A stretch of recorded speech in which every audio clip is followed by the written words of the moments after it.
heard the name of artificial neural networks. This is called, the short name is ANN, or simply we also mention the name neural networks, NN.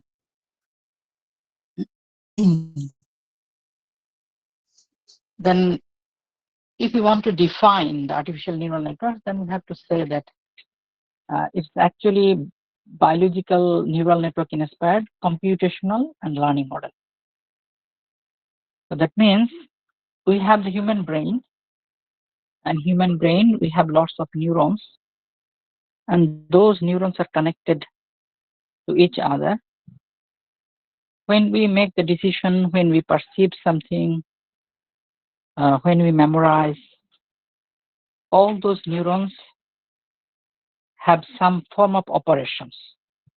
Okay, they usually perform some form of operations, and finally maybe recognize someone's face, memorize something, or maybe even speak using the natural languages. So whatever the functions, lots of neurons are there.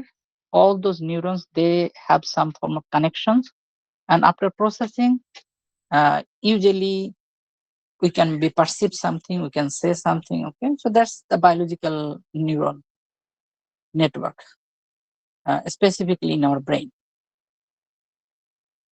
The artificial neural network, this one is, it is inspired from the biological neural network. That means our brain's network. So why this inspiration? Because we want to compute something similar like the human being, and we want to learn similar like the human being. So that's why if we can mimic the same brain utilizing some computational unit, then that can be work similar to the human brain. So that's the philosophy, or that's actually the objectives. So that's why it is mentioned that there is, in biological neural networks, it consists of several processing elements. These processing elements, usually we call those are just neurons that receives input and deliver outputs based on the activation function. Okay. So the artificial neural network inspired from the biological neural network, specific for computation and learning. And in these artificial neural networks, we have several processing elements. Those are called the neurons. And neurons usually receives input and produce the output. Like if you want to predict someone's CGPA, okay, that means CGPA, based on maybe the hours of sleep and hours of study. So we can see these are the two input variables we have based on the hours of sleep and hours of study. Maybe we want to predict someone's CGPA.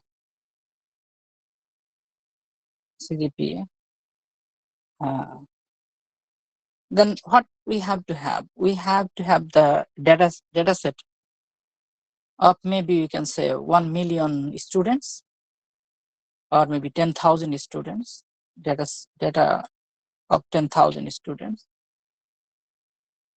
For each and every students, we have to know how many average hours of sleep they usually sleep, and how many the average hours of study they usually study. And then we have to know their CGP.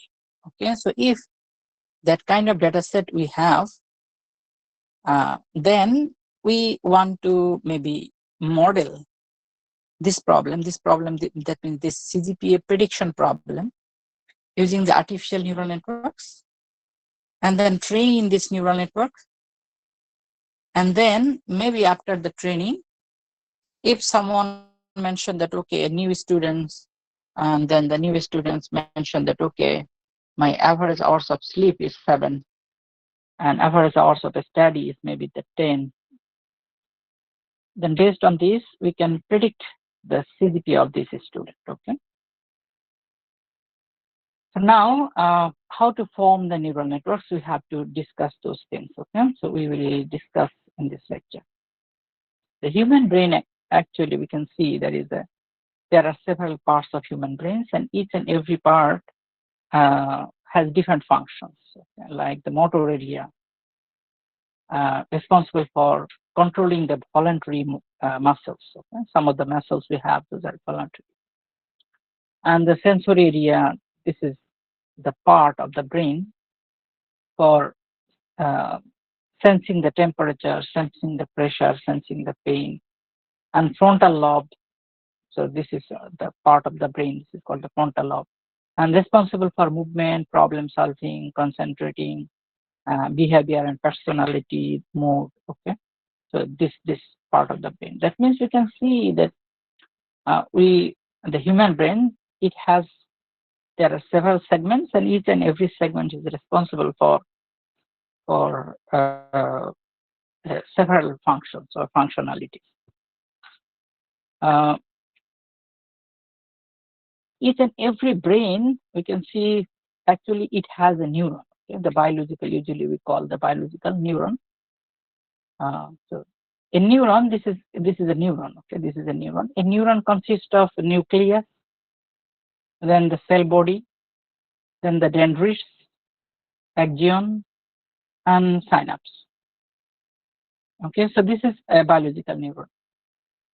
So in this biological neuron, we can see there is one biological neuron also connected with another biological neuron. Right here, this is one biological neuron, and this is connected with another biological neuron here. That means in each and every neurons, it will perform some form of operation, and then the output of this operation, it will pass to another neuron.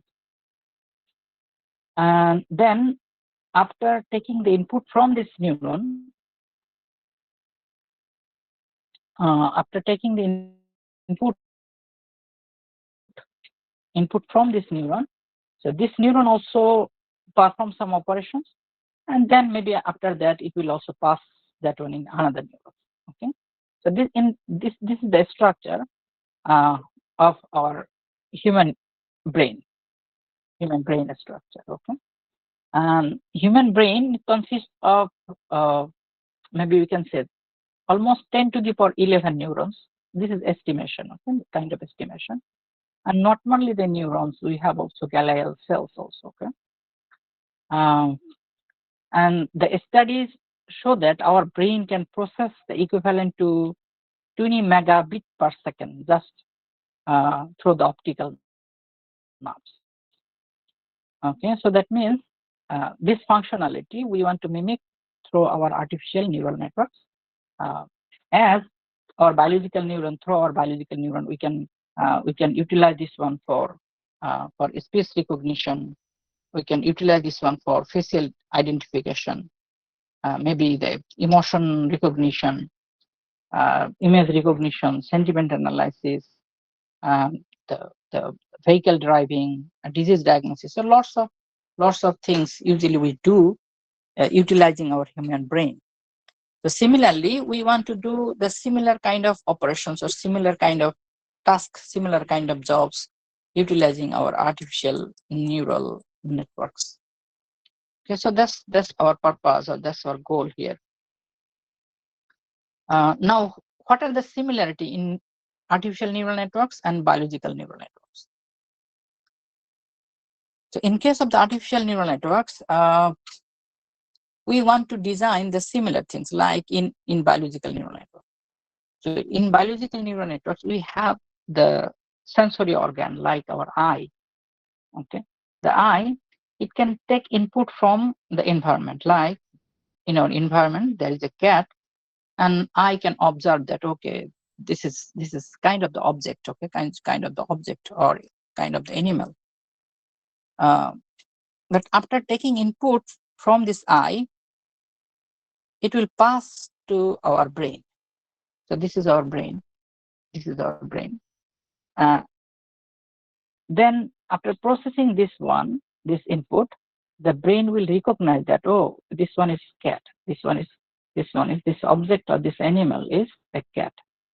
So it means we can see that we have the input organ, we have the processing organ, and we have also the output. Okay. So similar So this biological neural network, we can see this one is our artificial neural network. Artificial neural network. We have some input layer nodes. Okay, so input layer nodes. Usually we call those are our placeholders. Okay, placeholders. So those are our input placeholders or input layer neurons. Similar to our eye. Okay, so that means those neurons will be responsible for just taking the input. And then this part is our brain. We can say that is the main processing elements. Usually we call it hidden layer neurons. Hidden layer neurons. So these are our hidden layer neurons. So our brain, usually we cannot see our neurons. So that's why kind of the hidden to us. So that's why here is also similar to our artificial neural networks. Those are called our hidden layer neurons. And then the last one is called the output layer. Like here, we can say our mouth. Using our mouth, we can say the cat. Okay, so this is our output. So here is the output layer neuron. So we can see we have three main layers in our artificial neural network. The first layer is called the input layer or input placeholder. Second layer usually we call hidden layer. That is the second part, not the second layer. The hidden layer can be one hidden layer or maybe multiple hidden layer. There is a single hidden layer or multiple hidden layer. And another one is the output layer. Okay, output layer. So in each and every layer, we can say like in input layer, we can have multiple neurons, like here, this one, neurons. Specifically, the input layer neurons, we should not call those are neurons. Basically, we should call those are our placeholders. So input placeholders. So there are several placeholders in input layer. And in hidden layers, we can consider just only a single layer. So this is layer 1, this is layer 2, this is hidden layer 1, hidden layer 2. So we can increase the number of hidden layers, okay? Like 1, 2, 3, 4, 100, 256. Okay, so that means many layers we can add as the hidden layer. And the output layer, also this is just only one layer, the output layer. The output layer can have one neuron or maybe multiple neurons also. Okay. So for a fully connected neural network, the input layer neurons, those are connected to hidden layer neurons. And one hidden layer neurons are connected to the second hidden layer neurons. And then the last hidden layer neurons are connected to our output layer neurons. Okay, so that means we can see like in case of our, that is the biological brain, one neuron is connected to another neurons. Similarly, here is also input layer neurons are connected to our hidden layer neurons, and hidden layer neurons, one hidden layer neurons are connected to the second hidden layer neurons. In this way, maybe we can say we can have the mesh connection between layers, okay, between layers. So this is our neural network. Now, one thing we need to understand here, that is the processing part, specifically the hidden layers, or you can say our human brain is responsible for the processing. Then what usually we have, what kind of operations usually we perform in a single neuron of biological neuron. Okay, this is biological neuron. What operations usually we perform? Actually, this is unknown. Okay, this is unknown. We don't know what kind of operation biologically we perform there. But for the case of that is the artificial neuron, like these are the artificial neuron, we have to apply some form of operations in artificial neurons. As we human beings, we are limited in operations. Like we know how to add, how to subtract, how to maybe divide and how to you can say multiply. Okay? So those are very basic operations.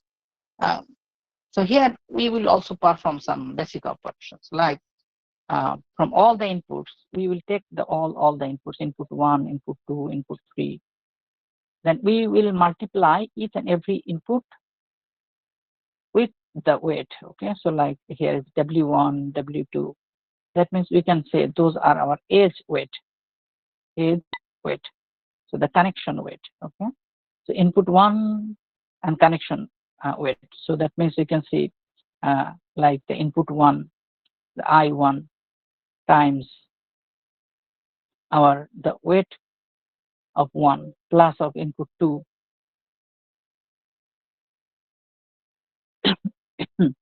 times the W2, that means weight 2, connection weight 2, plus of input 3, that is I3, times the weight 3. Okay, weight 3. So after here we can see there is input 1, W1, then input 2 multiplied with W2, input 3 multiplied with W3, and then sum up these input weights multiplicative factors. Okay, so we can see this is the summation. So that means this is kind of the multiplicative summations. Okay, so we multiply each and every input values by the weights, and then we sum up all this. Then we can say this is kind of the linear equation. Linear equation. Input and Wi plus input 2 W2, input 3 W3. Linear equation. Then we utilize some form of activation function. This is called f to make it non-linear. Okay? So this linear equation, from linear equation, we utilize some form of activation function to make it non-linear. This is called f. So that means this is summation, and after the summation, the result we will pass to an activation function to make it non-linear. And then that value we will pass to the next neuron. Okay, next neuron. And we can see here is one is called the bias also. That means this linear equation, if we can say that just one is line equation. Okay, line equation, what we know y equal mx plus c. Okay, mx plus c. So we can see this is a constant. Okay, constant, that means we can say this one is the y-intercept.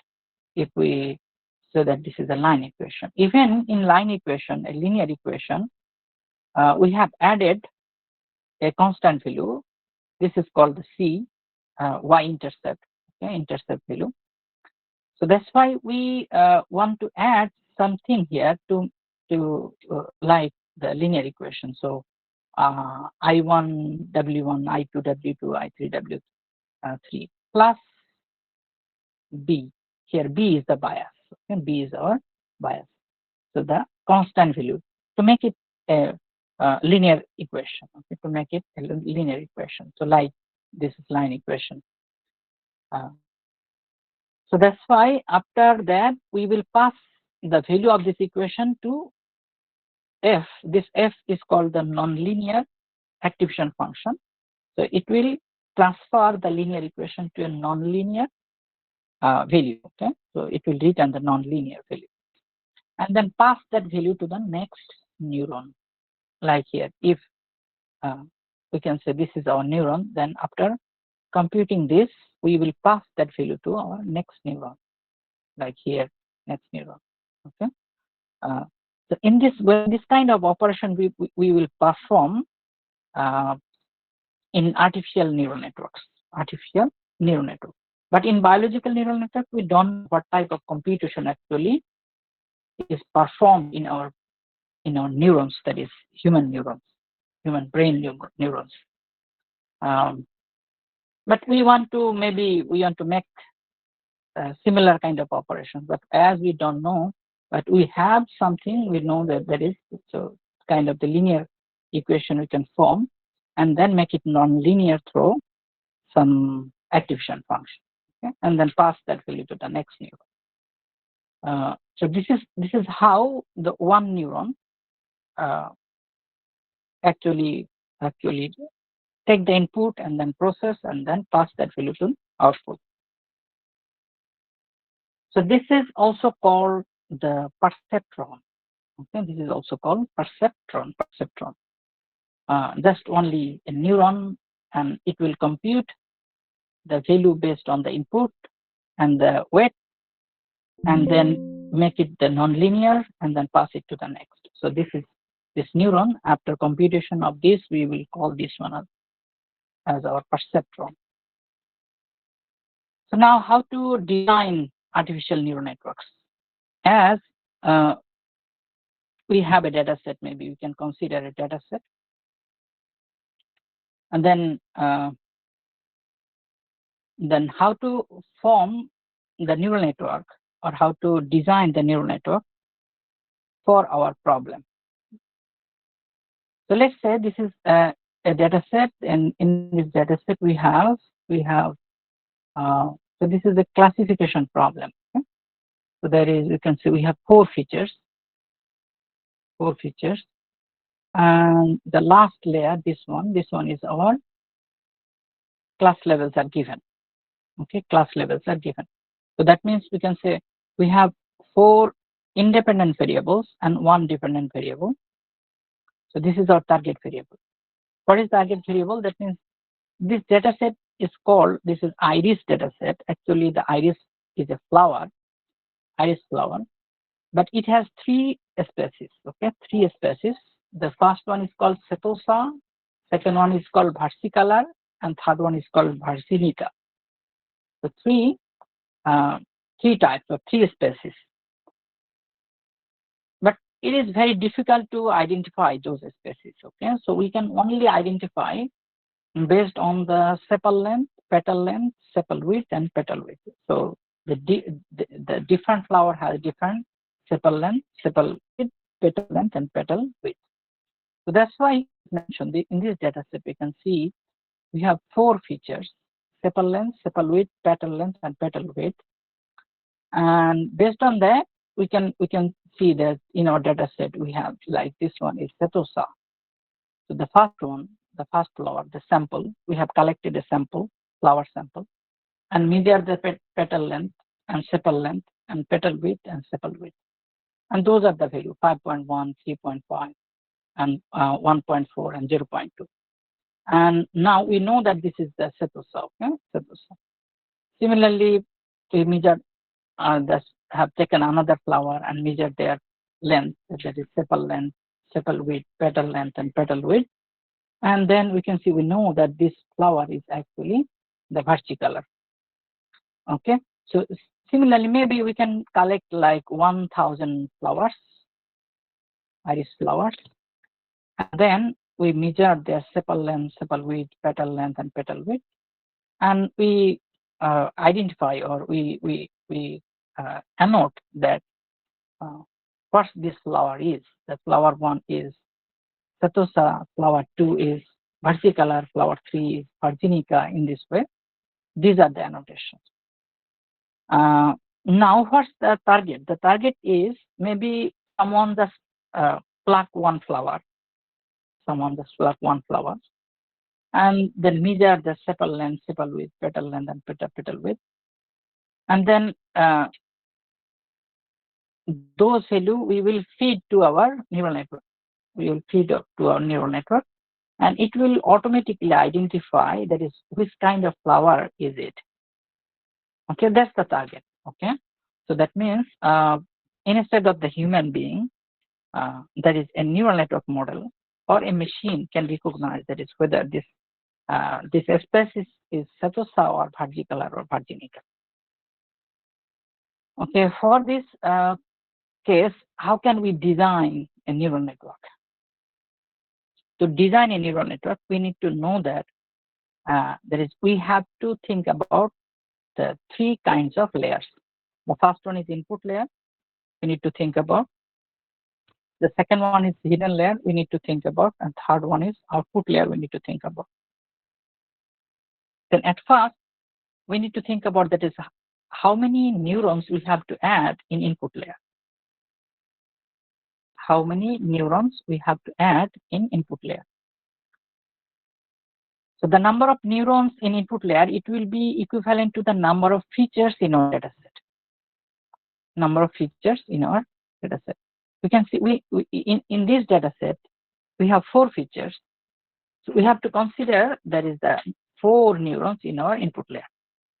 So to design a neural network, at first we need to design the input layer, and how many neurons we have to add in input layer, it will be equivalent to the number of features we have in our data set. So in this data set, we have 4 features. That means we have to add 4 neurons in our input layer. Then next, we have to think about the output layer design. Okay, output layer design. How many neurons we have to add in output layer? For this case, at first we need to identify that is what type of problem we have. That means, is it a classification problem?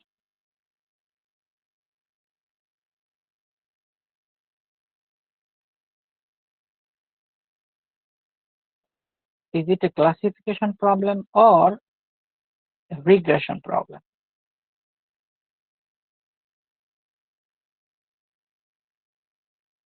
Okay, regression problem. So we have to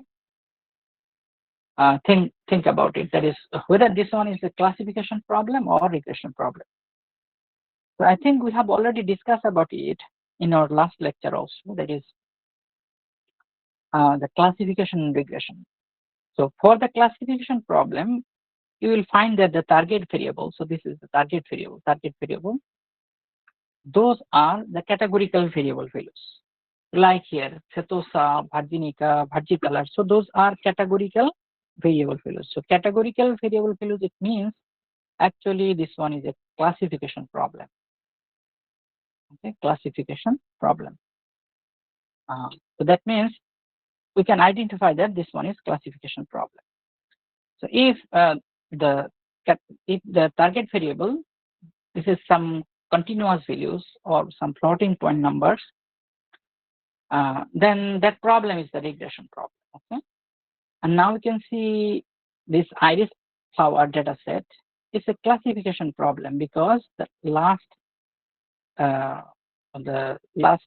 feature here, this one is target variable. Target variable, it has just categorical variable values. So that's why it's a classification problem. So if we want to design a neural network for a classification problem in the output layer, the number of neurons should be the same as the number of classes. The number of classes. That means number of categorical variables. So how many categories here? We can see species are 3 categories. Species are 3 categories, and that's why we have added 3 neurons. Okay? 3 neurons here. So we have added 3 neurons. Okay, in output layer. So 3 categories. That means 3 neurons we have to place in output layer. But there are some exceptions. Exception is if we consider about like 2-class problem. 2-class problem.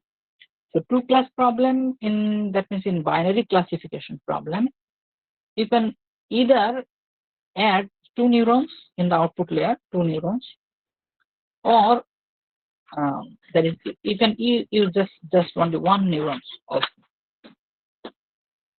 You can use the 1 neurons also. Okay. So either 2 neurons for the 2-class problems, you can think about the 2 neurons, or maybe you can think about just only 1 neuron. Like the 1 bit is enough to represent the 0 and 1. From that perspective, we can think about like 0. That is one neuron is enough for representing 2 class. Okay, 0 class and 1 class. So this is exception for the binary classification. So binary classification problem, we can add that is the 2 neurons or maybe just only 1 neuron in our output layer. Otherwise, the number of neurons should be the same as the number of classes in our data set for classification problem. But how about the regression problem? In case of the regression problem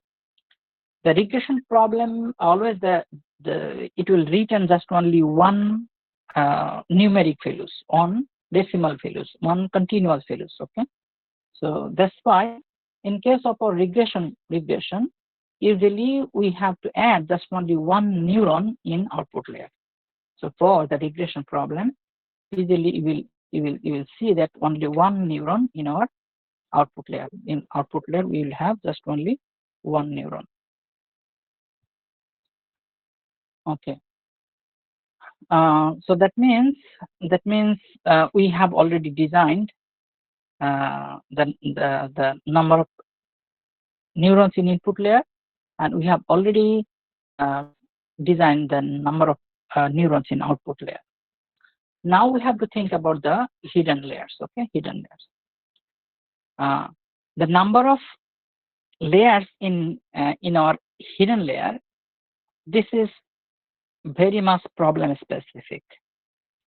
There is no the straightforward rules.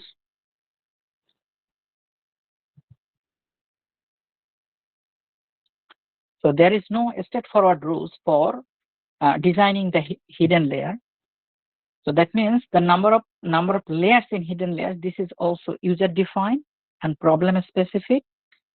And number of neurons in each and every hidden layer, that is also very much problem specific. Okay, that is based on your problem, you have to think about like how many layers of neurons are necessary for this data set and how many neurons we have to add in each and every layer.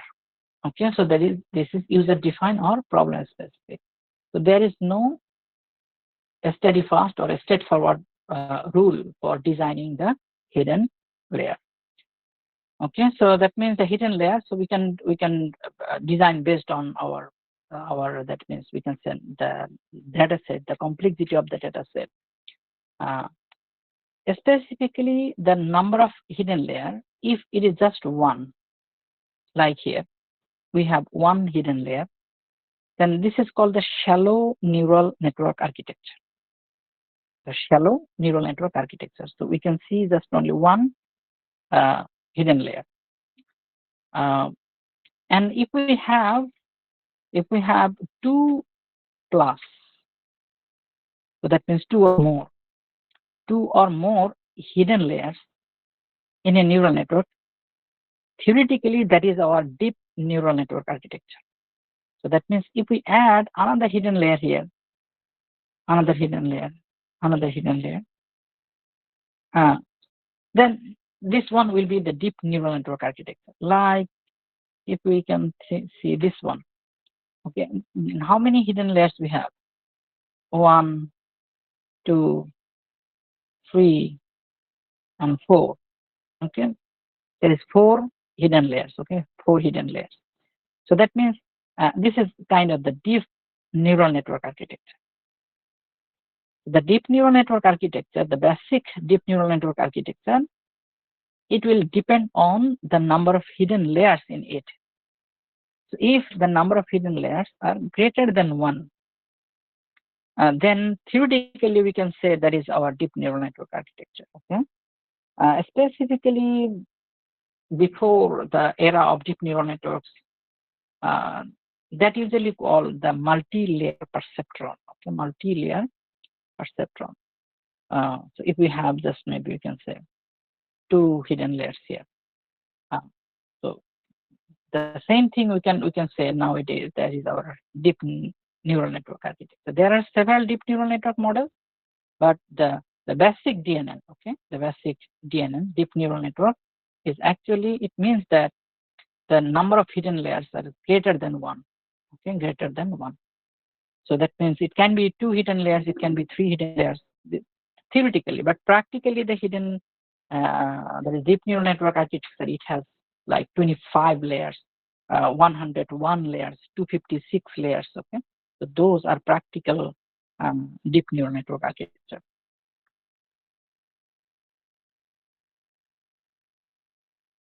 Okay, so we now we know that from a data set, if we have a data set, then how can we design a neural network for maybe the classification or for regression, if for designing neural network for solving that classification problem or maybe regression problem.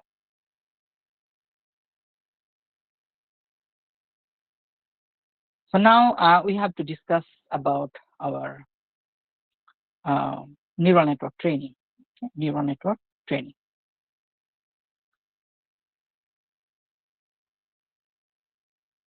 So in case of the neural network training, we have the major two phase. The first phase is called the forward propagation, and second phase is called the backward propagation. Okay, we have designed already the neural network, but now we have to train it. In case of our training, we have two phases. The first phase is called forward propagation, and second phase is called the backward propagation. The forward propagation, this one is responsible for predicting the value, and backward propagation is responsible for updating the weights of the neural network model. Forward propagation, this one is responsible for predicting the value. So predicting the value. And backward propagation, this one is responsible for updating the weights. Okay, so let's dive into our forward propagation. So for forward propagation, as I already mentioned that this actually forward propagation is responsible for predicting the values, okay, predicting the values. So let's say we have a data set, like this one is a data set. This one is our data set, okay. In this data set, we can see we have two features, the feature 1 and feature 2. And we have also the target variable, that is, we can say output, okay. So output or target variable. And in this case, we have total 1, 2, 3, 4. So it is 4 instances. This is instance number 1, instance number 2, instance number 3, and instance number 4. So we have 4 instances. I think these terminologies are familiar to you already because in our last lecture, we have already discussed those terminologies, okay? That is instances and features and target variables. So here two features, okay? Features. For instance number 1, feature 1, the value of feature 1 is 0 and value of feature 2 is 0.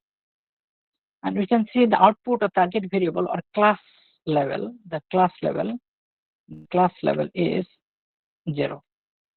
So class level is 0. For the instance number 2, the feature 1 value is 0 and feature 2 value is 1. And the class level, the target variable is 1. Okay. So that means we can see that if we want to design a neural network for this data set, then we have to add 2 neurons in our input layer because we have 2 features. So that means we can say in our input layer, we have added 2 neurons. 2 neurons. And then output layer, for designing the output layer, we have to think about that is whether this one is a classification problem or regression problem. We can see there is we have just only 2 categories, 0 and 1.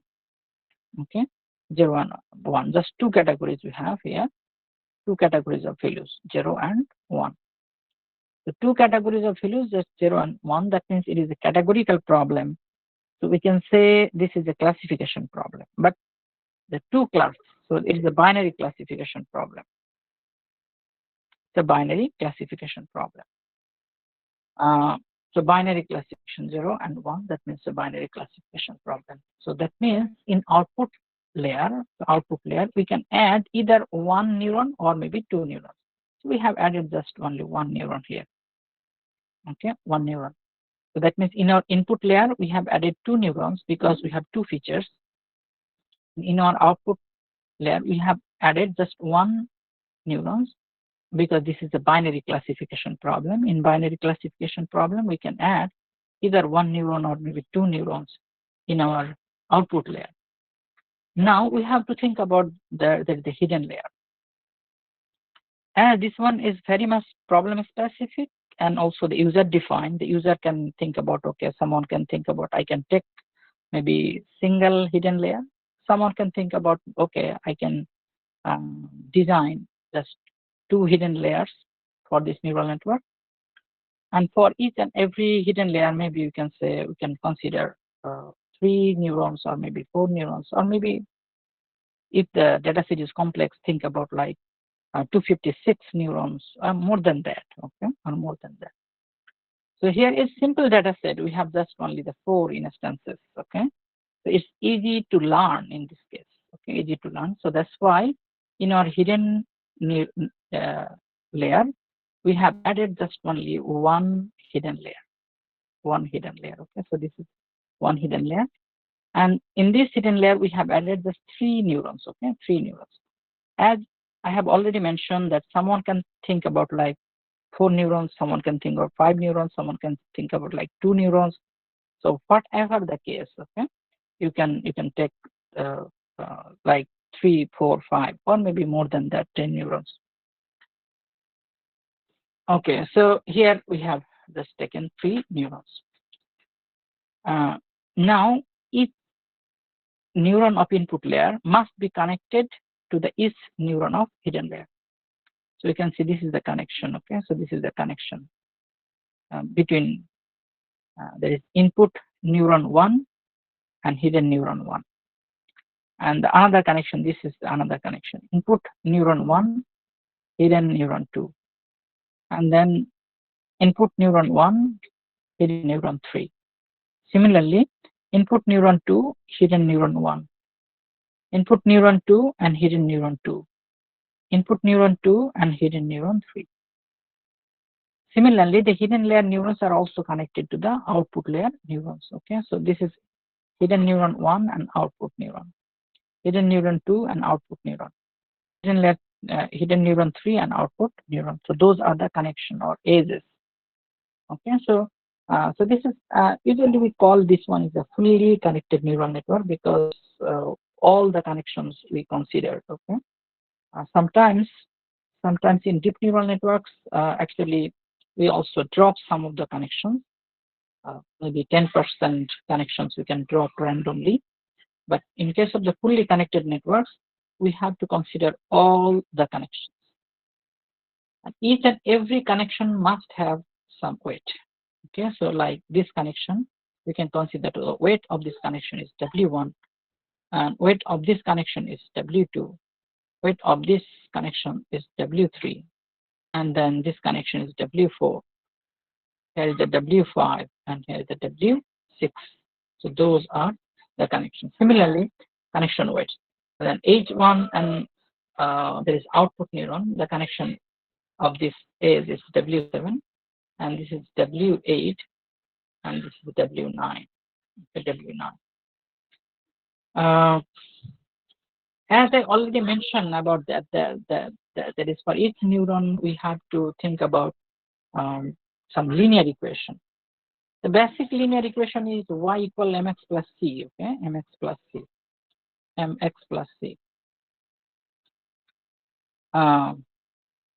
So here we can see that this is the slope. Okay, this is the slope. This m.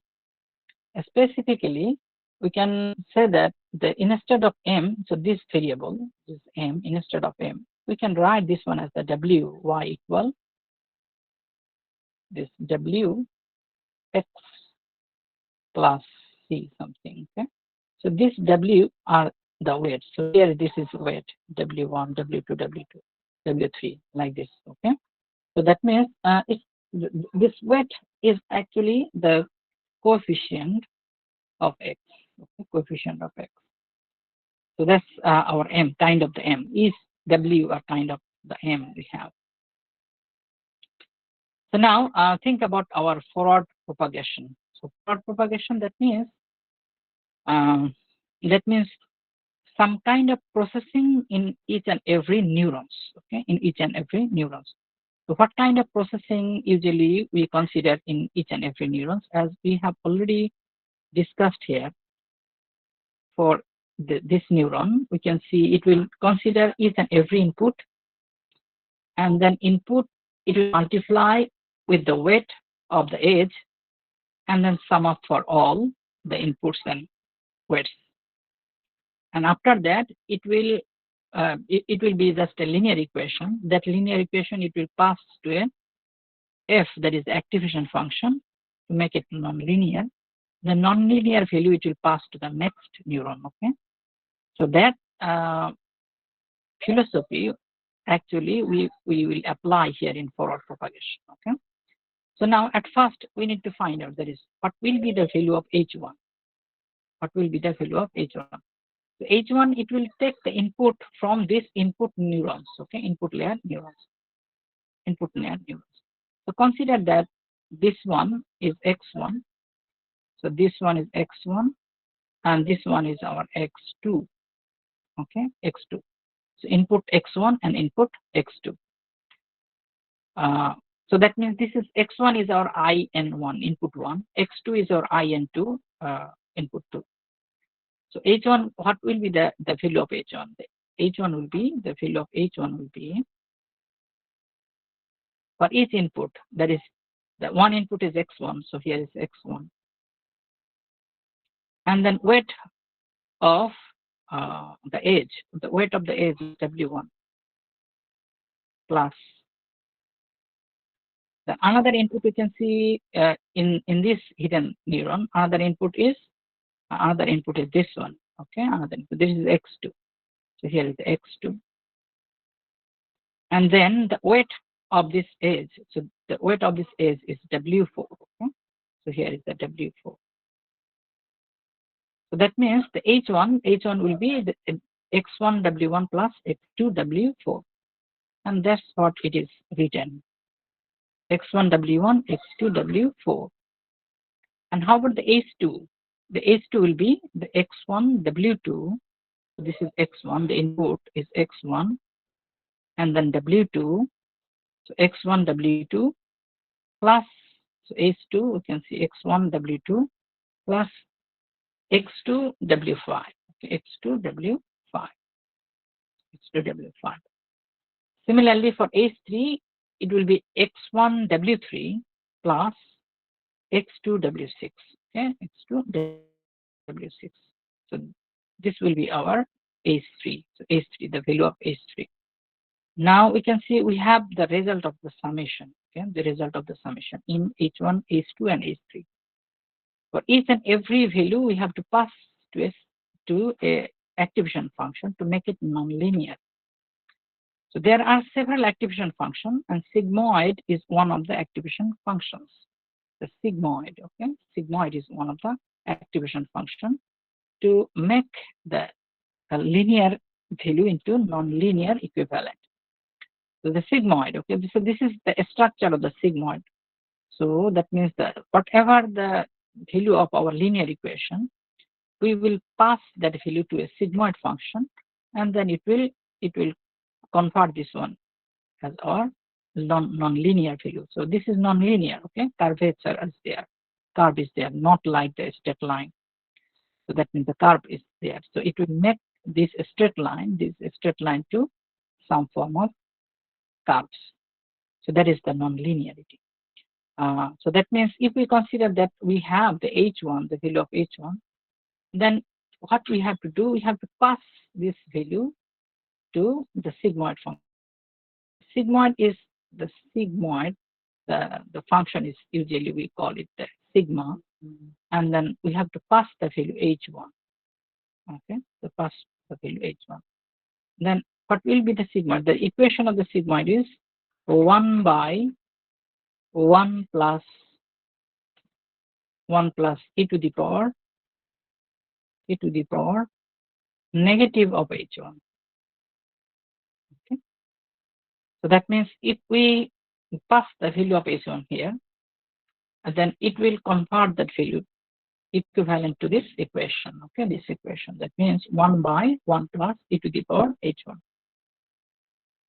Okay, so we can see we have now h1, h2, and h3. So we have to pass each and every edge to a sigmoid function. Here is the sigmoid of H1, and then we can see sigmoid of H3, okay? Sigmoid of.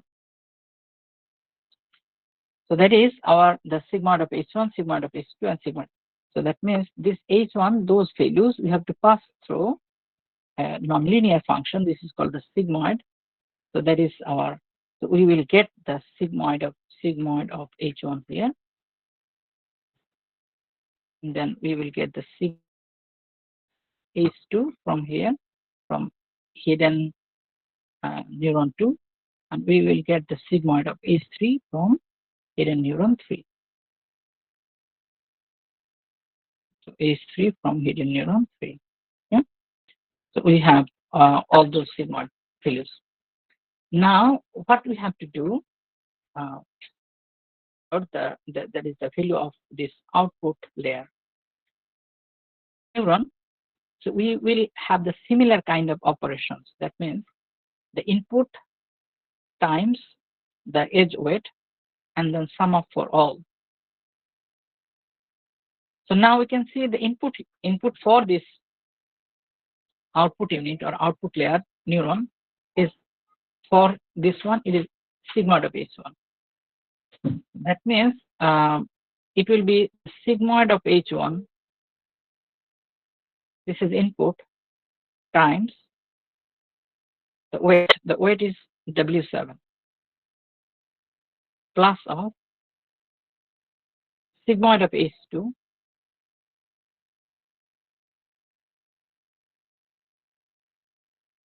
times the W8,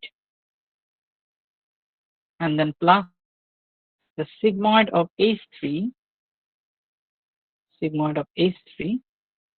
times the W9. So that is the summation. Okay, this summation we can think about. This is actually output sum, or just sum, output sum. This is our output sum. Okay, output sum.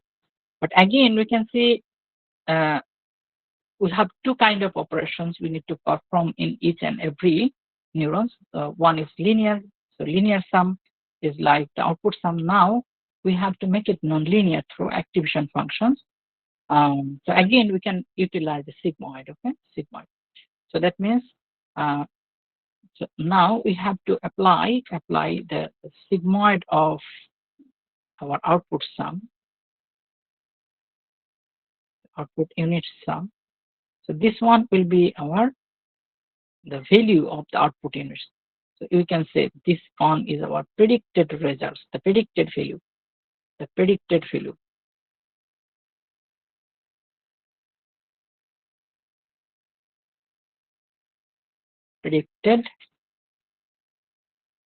Okay, so this one, that is the sigmoid of our output sum, will be the predicted value. So this is how we can say we will calculate the sigmoid of the sum or sigmoid of the output sum. We will get the predicted or calculated value. Okay, calculated or predicted value. So this operation, we call it the forward propagation. That means we will get the predicted value utilizing the inputs and also the weights and the sigmoid functions. So let's say now we want to think about like how to predict. Okay. So this is the given data set I have already mentioned. We have 4 instances, like instance 1, 2, 3, 4. Okay, instance 1, 2, instance 4. Total 4 instances we have. We want to train our model. So specifically, the training we can consider the batch processing. We can consider the sequential processing. Okay, sequential processing means each and every instance we will pass to the network, and then it will train, it will update the words, and then consider this another instance, and after that maybe consider the third instance, consider the fourth instance, like this way. So that means each and every instance just only one time. In another way, we can think about the batch.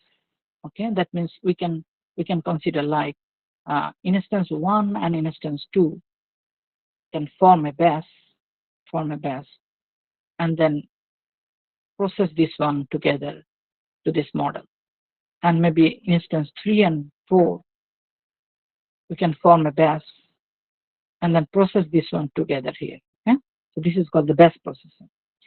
Uh, so think about that means at first the sequential processing. Sequential processing. That means we will pass just a single instance values at a time.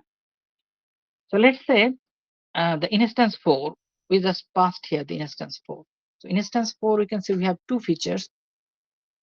So previously we have considered that this is our x1, this is our x2. So value of x1 is 1 and value of x2 is 1. Okay, so here is 1 and value of x2 is also 1. Okay, so so we have considered this input, okay, input 4.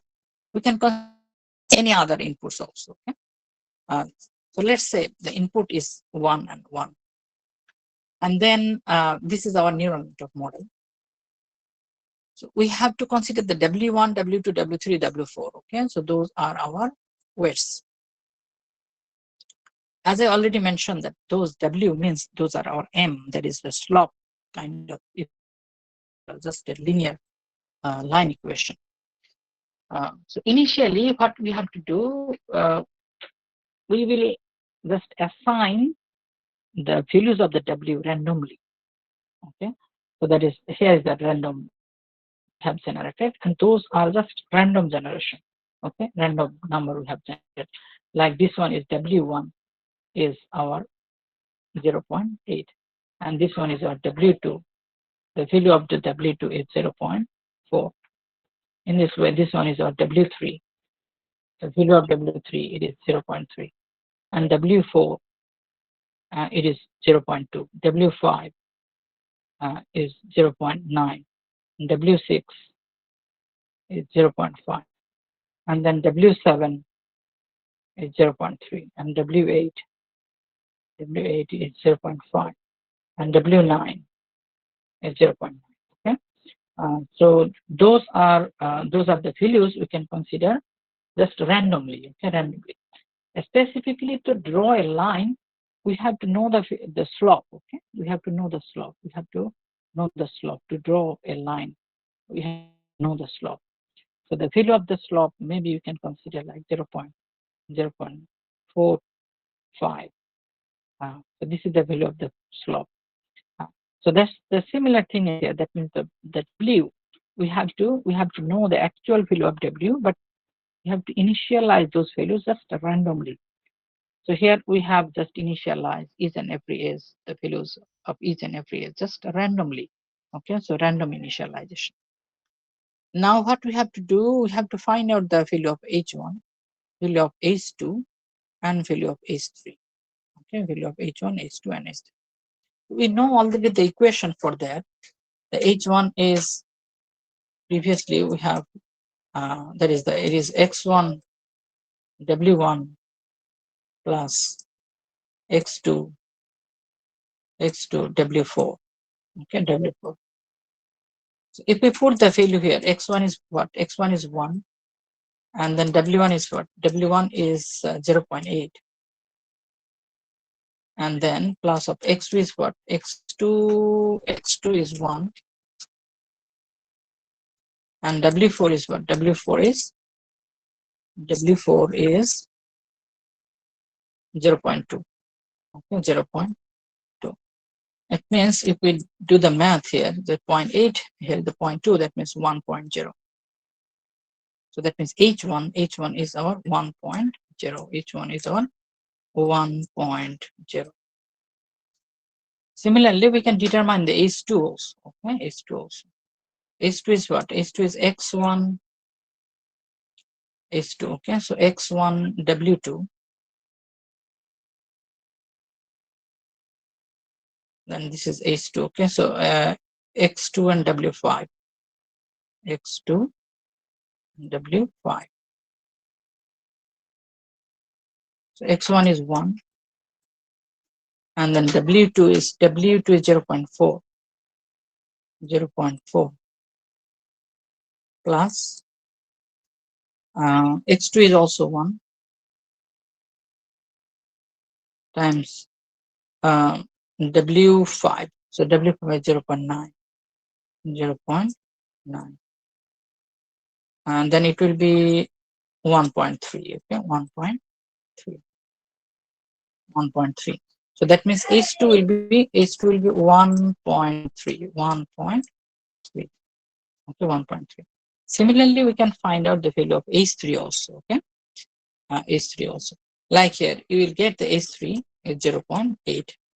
So H1 is 1, H2 is 1.3, H3 is 0.8. So now here is the H1 is 1, H2 is 1.3, and H3 is 0.8. So now what we have to do, we have to pass this value to a sigmoid function to generate sigmoid of H1. So sigmoid of H1. What will be the sigmoid of H1? It will be 1 by 1 plus e to the power minus of H1, okay, to make it non-linear. So it will be 1 by 1 plus to the power minus H1. What's the value of H1? H1 is 1. Okay, so here is 1. H1 is 1. Then if we do the math, then you will get the value 0.73. Okay, 0.73. The sigmoid of H1 is 0.73. So here we can see the sigmoid of H1 is 0.73. Similarly, we have to find out the sigmoid of H2 also. Sigmoid of H2. Value of sigmoid of H2 is what? The value of sigmoid of H2 is 1 by 1 plus e to the power H2. Okay, so e to the power negative of H2. H2 is 1.3, negative 1.3. Negative 1.3. So you will get 0.79, 0.785. Okay, 785. So here is 0.785. Okay. So this is the sigmoid. So that means we will get this value, the hidden layer, the sigmoid of H1. Sigmoid of H1 is what? Sigmoid of H1 is 0.73. So we will get here 0.73, and we will get here 0.785, and then for the H3 we will get 0.67, 0.67. Okay, those are the values. Now, utilizing these values, we have to find out the output. Okay, output sum. So we have already calculated the output sum. So it is sigmoid of H1. Then what is the value of sigmoid of H1? 0.73. Okay, this is sigmoid of H1. Sigmoid of H1 is 0 times. We have to multiply the value of our W7. So W7 is 0.3 here, 0.3 plus of sigmoid of H2. So sigmoid of H2 is this one, 0.785.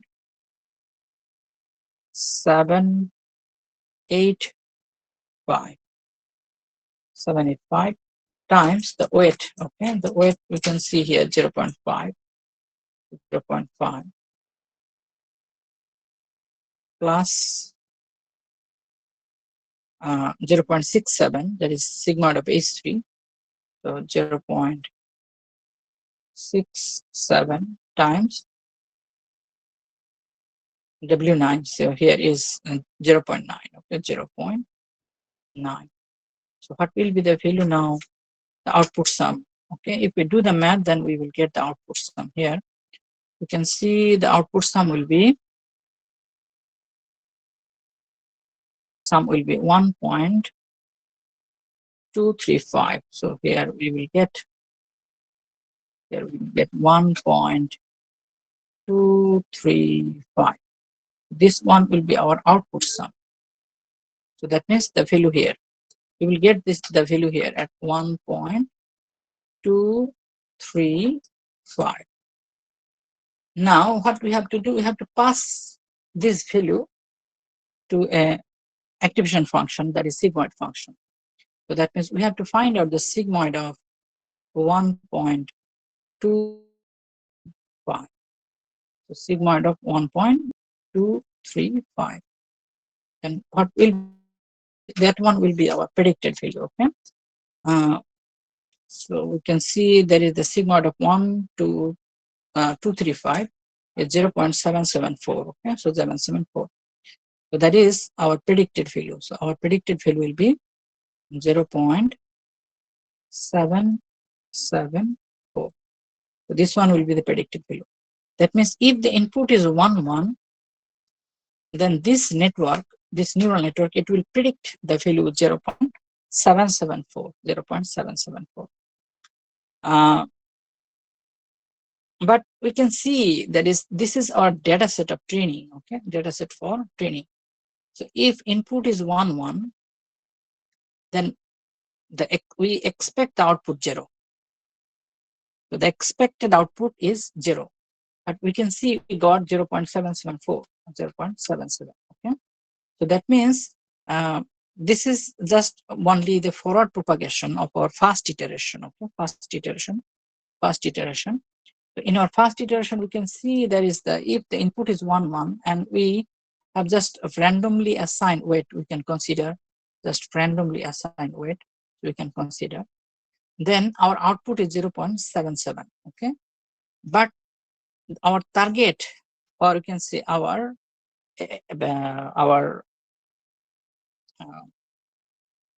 expectation is 0.